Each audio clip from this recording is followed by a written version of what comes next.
টানা বর্ষণ ও তীব্র ঠান্ডায় গাজায় বাস্তুচ্যুত মানুষের উপর নতুন করে নেমে এসেছে দুর্ভোগ। ইসরায়েলি আগ্রাসনে বিপর্যস্ত এই ভূখণ্ডে 2 মাস ধরে যুদ্ধবিরতি চলছে ঠিকই, তবে জীবনযাত্রার মৌলিক নিরাপত্তা ও আশ্রয়হীন মানুষের কষ্ট বরং আরও গভীর হয়েছে।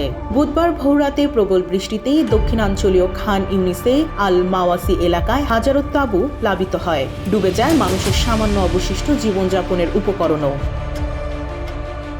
আরব গণমাধ্যমের প্রতিবেদন অনুযায়ী রাত পোহানোর আগেই শুরু হওয়া মুষলধারে বৃষ্টিতে বাস্তুচ্যুত পরিবারগুলো তাঁবুর ভিতরেই আটকা পড়ে। কিছু তাঁবুর ভেতর পানি 40 সেন্টিমিটারের বেশি উঠে গেছে বলে স্থানীয় সূত্রে জানা গেছে। পানিবন্দী হয়ে পড়া মানুষজন সহায়তার জন্য একের পর এক কল করছে রাফাহর ফিলিস্তিনি সিভিল সার্ভিসে।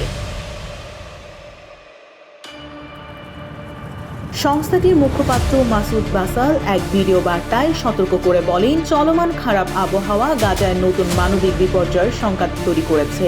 আবহাওয়া পূর্বাভাস বলা হচ্ছে শুক্রবার পর্যন্ত গাজা জুড়ে ভারী বৃষ্টি অব্যাহত থাকতে পারে। তার ভাষ্যমতে 24 লাখ মানুষের জন্য যে পরিমাণ আন্তর্জাতিক সহায়তা প্রয়োজন, বর্তমানে গাজায় প্রবেশ করা সাহায্য তার তুলনায় অত্যন্ত সীমিত।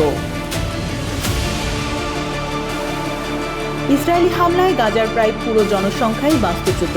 অঞ্চলটি পুনর্গঠনে প্রায় $70 বিলিয়ন ব্যয়ের প্রয়োজন হবে বলে অনুমান করা হয়েছে। কিন্তু যুদ্ধবিরতি 2 মাস পেরোলেও বাস্তুচ্যুতদের জন্য টেকসই অস্থায়ী ঘর নির্মাণের কার্যক্রম শুরু হয়নি। দৃঢ় বন্ধনের আস্থায় শক্তিশালী স্টিলের আরেকটি নাম জেডএসআরএম। এর আগে মঙ্গলবার গাজার সরকারের মিডিয়া অফিসও সতর্ক করেছিল যে বুধবার থেকে শুক্রবার সন্ধ্যা পর্যন্ত একটি পোলার নিম্নচাপ গাজায় তীব্র আবহাওয়ার পরিস্থিতি তৈরি করতে পারে, যা তাঁবুতে আশ্রয় নেওয়া লাখো মানুষের উপর নতুন করে বিপদ ডেকে আনবে।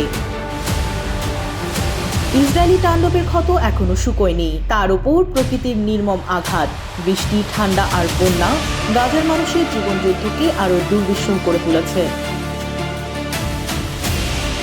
ডেস্ক রিপোর্ট, জয় জয় দিন।